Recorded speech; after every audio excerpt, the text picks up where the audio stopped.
Hello guys, कैसे हैं आप सभी। मेरा ये चैनल या फिर मेरा ये वीडियो आप सबके लिए ज़्यादा हेल्पफुल है। जो भी बच्चे इंजीनियरिंग मैथमेटिक्स की प्रिपरेशन कर रहे हैं, like JEE Mains and for GATE examination also. So this lecture is very helpful for those students. So now today our topic is limit.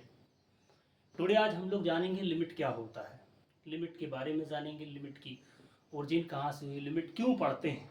सबसे बड़ा सवाल हमारा है why we study limit, Y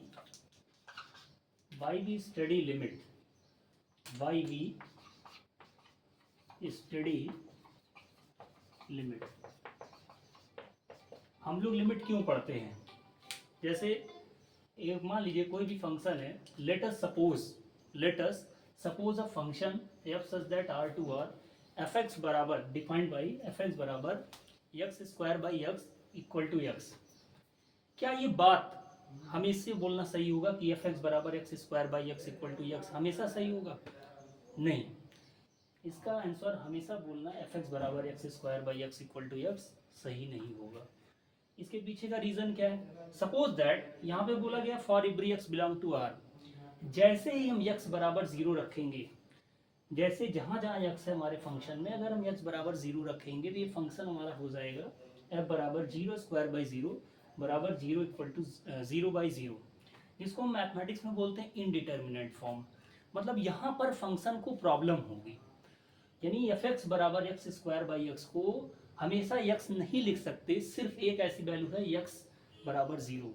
मतलब हम इस एक्स बराबर जीरो पर इस फंक्शन का नेचर नहीं बता सकते, बिहेवियर नहीं बता सकते, ग्राफ नहीं बता सकते, इस फंक्शन का नेचर क्या होगा, बिहेवियर क्या होगा।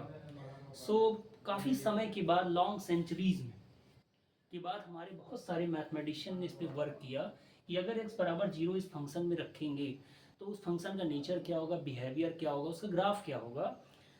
वहाँ पे एक कॉन्सेप्ट उन्होंने क्या किया, राइज किया। उस कॉन्सेप्ट का नाम है लिमिट। क्या नाम है? लिमिट। इसलिए हम लोग लिमिट पढ़ना शुरू किए। लिमिट पढ़ने के बाद हमें पता लगा कि अगर इस फंक्शन में एक्स बराबर जीरो पर अगर हम रख दें तो ये फंक्शन का नेचर क्या होगा, बिहेवियर क्या होगा और इस फंक्शन का ग्राफ क्या बनेगा। लिमिट की वजह से ही हम लोग फंक्शन के सारे पॉइंट्स को, हम लोग डोमेन के सारे पॉइंट्स पर हम लोग फंक्शन को डिफाइन करना सीख गए। तो limit is very important concept, इसको बोल सकते हैं फंडामेंटल ऑफ कैलकुलस। और भी अदर जगहों पे भी इसका यूज़ है, हायर इंजीनियरिंग मैथमेटिक्स में, लाइक रिसर्च फील्ड में आल्सो इसकी ज़्यादा हेल्प, बहुत ज़्यादा हेल्प है।